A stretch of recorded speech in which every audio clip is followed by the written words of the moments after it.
Sometimes it's very beneficial to be able to convert degrees, minutes, and seconds into purely just degrees. And 20 minutes and 32 seconds does not make up one entire degree. It actually makes up a percentage or a fraction or a part of a decimal degree. So part of a degree. We won't end up with one whole degree, but we want to basically rewrite it in terms of decimals.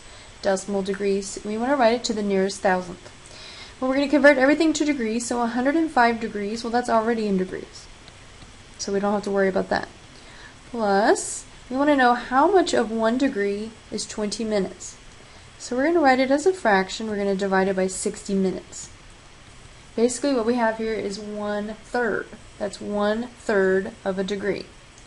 Plus, we want to know how much of 1 whole degree is 32 seconds.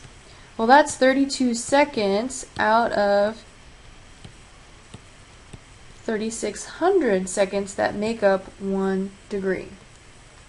We're going to put this into our calculator exactly as we see it. Type in everything, put your little fraction bars in, plus, plus, and when you put it into your calculator and then you round to the nearest thousandth, which is the nearest 3 decimal places, you should end up with 105.342 degrees. And this should make sense. 0.3 is about 1/3, so we have 0.3 and a little bit more with the 4/2. It makes sense because this right here would represent, we talked about this a little earlier, this would represent about 1/3 of a degree, and this part right here would be very, very, very small and wouldn't add too much to that 1 degree, that 1/3 of a degree. So 105.3 degrees really is very reasonable with what we know about degrees, minutes, and seconds. Now let's convert -74 degrees, 8 minutes, and 14 seconds to decimal degrees. Once again, we're asked to round to the nearest thousandth.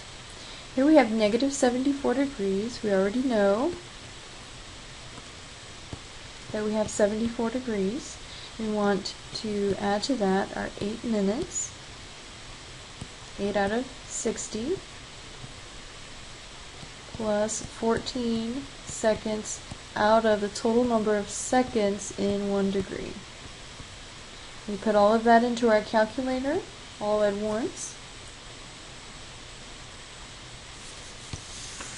And it was a negative angle, so let's go ahead and put our negative back on there. So it would be -74 degrees, and then after that we have 0.137 degrees. So we round to the nearest 3 decimal places.